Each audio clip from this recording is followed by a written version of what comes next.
In late 1862, the Union had made plans to capture Wilmington using ironclad warships to run past the guns of Fort Fisher.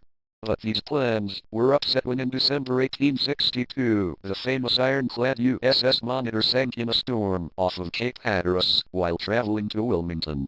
Her remains were discovered in 1974. In 1863, the Union Navy concentrated on capturing Charleston, but by late 1864, the Union had decided to attack Wilmington. They saw that Fort Fisher was the key to the Cape Fear defenses and were determined to capture it. The assault on Fort Fisher was to be another combined Army-Navy operation. The Army committed 6,500 troops under the command of Major General Benjamin Butler. The Navy had 64 warships under Rear Admiral David Dixon Porter and the special weapon. It had been General Butler's idea to fill the old ship USS Louisiana with 430,000 pounds of gunpowder, run her close to the shore and blow her up. Large explosions were not a common thing in the 1860s, so their effects were often overestimated.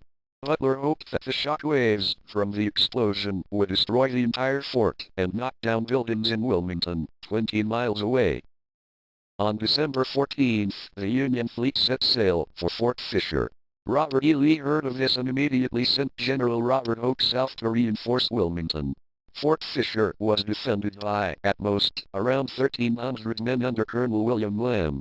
Major General William Henry Chase Whiting commanded Confederate forces in the Wilmington area and overall command of the area lay with Major General Braxton Bragg, who was headquartered in Wilmington. Bragg was an arrogant and ornery man and was considered incompetent by almost everyone. Said one Richmond newspaper, "General Bragg is going to Wilmington. Goodbye Wilmington." On December 15th, the transports carrying the Union soldiers arrived in the area. Here the incompetence that plagued the first attack on Fort Fisher raised its head. Admiral Porter's fleet was nowhere to be seen. Finally, after 3 days of perfect weather, Porter's fleet arrived. But the good weather had been wasted. On the evening of the 19th, a storm struck. Because of the dangers of the storm, Butler ordered the transports to the safety of the port of Beaufort, where they remained for 4 days. Porter's fleet rode out the storm and survived intact. By December 22nd, Porter decided to go ahead and blow up the Louisiana without Butler's men ready to make a landing. On the night of December 23rd, the Louisiana sailed close to the fort. Her captain thought she was 300 yards from the fort, so he dropped anchor and lit the fuse. The skeleton crew abandoned ship and set the deck on fire on their way out in order to ensure that there was an explosion.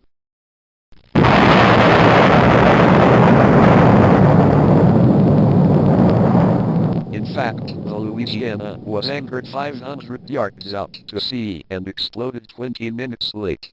The fuses were defective, leaving the fire started by the sailors to detonate the ship. Not all of the gunpowder exploded, as about half of it sank immediately. In addition, due to a strong current, by the time the Louisiana exploded she was half a mile away from the fort.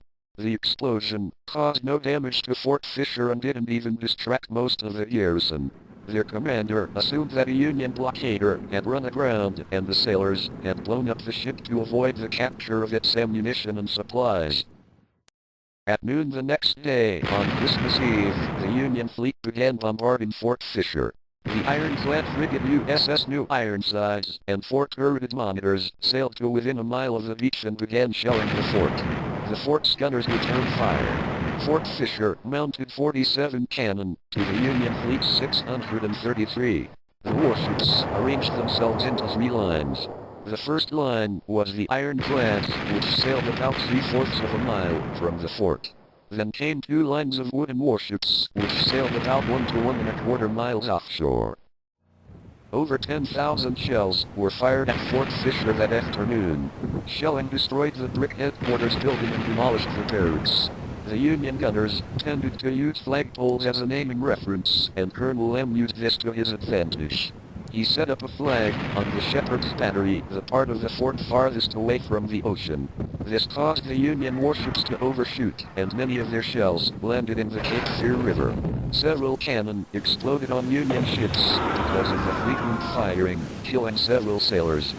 The Confederate gunners carefully picked their targets, firing only about 670 shells. But they succeeded in damaging several Union warships. Admiral Porter was confident that the Union barrage had demolished the fort. But in fact it had little effect. Only 4 of Fort Fisher's cannon were disabled. The earthen walls of the fort absorbed most of the shock of the cannonballs and shells, and the fleet couldn't touch the garrison huddled in their bunkers. It was not until the evening that Butler's transports arrived from Beaufort. Admiral Porter called off the bombardment until the next day. But Butler was furious that Porter had begun the attack without him and refused to meet with Porter to discuss the next day's landing. In the meantime, the first of Robert Oak's troops arrived at Sugarloaf, a fortified sand dune north of Fort Fisher. They prepared to fight a Federal landing. To prepare for the landing, Porter turned the guns of the cruiser USS Brooklyn on the area around Sugarloaf.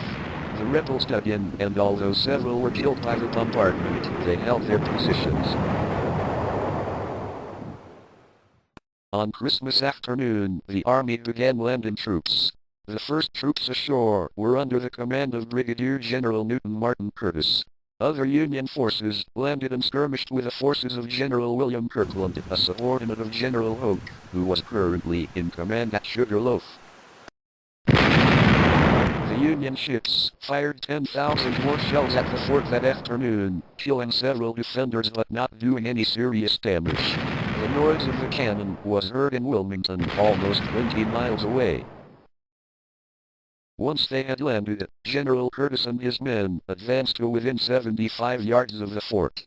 One of the men dashed forwards and grabbed the flag that flew over the Shepherd's Battery, which had been knocked over by a cannonball. Another man, a sharpshooter, managed to sneak up to the gate at the Shepherd's Battery and fire into the fort. In one final act, a third soldier snuck up to a gate and found a mule tethered to a cart. He unhitched the mule and rode it back to the Union lines. The reports of the men to General Curtis convinced him that capturing the fort would be easy. In fact, most of the fort's defenders were still hiding in their bunkers, awaiting battle. Major General Godfrey Weitzel had other ideas about the fort's strength. He thought the fort was too strong to capture and advised Butler to withdraw. Butler ordered the men to get off the beach and load back into the transports. Curtis was furious and refused to withdraw, sending a message that the fort was theirs for the taking. When he received the second order to withdraw, he sent another message. His superior, General Adelbert Ames, gave Curtis permission to assault the fort.